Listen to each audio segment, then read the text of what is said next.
special series and a celebration video because we are officially 100 days out from our Disney and Universal trip. I'm very excited about it, super excited for all the things that kind of are coming down our way. I can't wait to get there. So I thought I would start this series to kind of share with you guys some of the things that I'm using to prep for my trip. I'm also going to share with you guys some of the things that I am making for the trip because I love to craft and I love to make costumes and I love things that are kind of unique and specialized to me, so it makes me feel special and also one of a kind. And I also wanted to try my luck at some Disney bounding. So last year, you all know, if you following me then, that I made some costumes for myself for the Wizarding World of Harry Potter. And I do plan on updating some of those costumes and putting some new looks together because those costumes don't fit me anymore because I lost too much weight. But that's okay, because that's one of the things about being on this journey that I've learned is, yay, maybe they don't fit me no more, but guess what? I can make myself something even better and more epic this time. So I want to start this video series out with a Disney bounding look that I'm going to attempt to do. Don't judge me, I'm still learning the ropes of Disney bounding.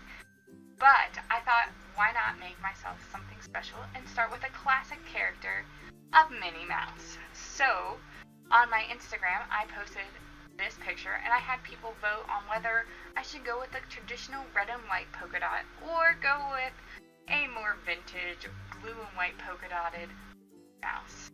And it was neck and neck for the longest time, and then one just started to rise to the top. And of course, Vintage Minnie won out, which makes me super happy because she was a little bit more unique, and I'm excited to kind of play with this. So this is part one of many parts, hopefully, and here we go. Let's get to making some magic. So first thing you need to do is figure out your waist circumference, and I found this really nifty website which I will link down below that just helped me figure out the math, and this is me just double checking their math to make sure it's going to work for me. And it did. So I cut this out and kind of used this as a pendulum piece where I would just swing my ruler around the length that I wanted and kind of then connect the dots.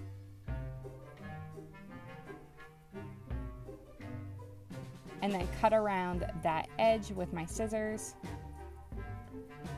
and cutting around the waist seam, and there was my pattern piece. So I was able to cut out the front as one full piece, and then the back I ended up having to cut it out as two separate pieces, so then I made sure that I added some seam allowance on one edge for my center back.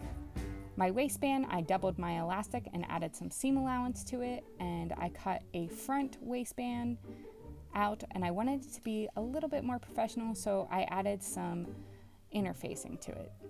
I pressed my interfacing and then folded it over and put it aside, and then I did the same for the back without any interfacing.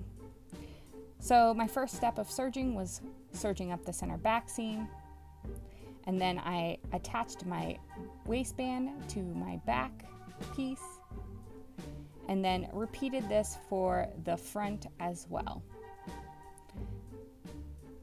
Then I threaded my elastic through my back seam and attached my front to my back, making sure I got that elastic. Then I serged the whole bottom of my skirt, and then I tried it on and realized I couldn't get it over my bust. So this is me putting in a zipper. Sometimes you have to go back and fix some mistakes. So I opened up one of the side seams, put a zipper in. Then the next step was going and hemming the bottom. I always forget how long it takes to hem a circle skirt's bottom because there is a ton of fabric, but in the end, the circle skirt looks amazing and it's super fun and flowy, and I love it.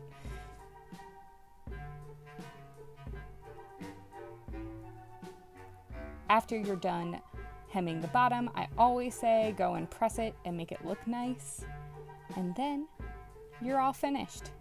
So this is it on a mannequin. I had to pin it to my mannequin because my mannequin is a plus size mannequin and it did not fit. But it turned out great and I absolutely love it. I can't wait to Disney bound my Minnie Mouse.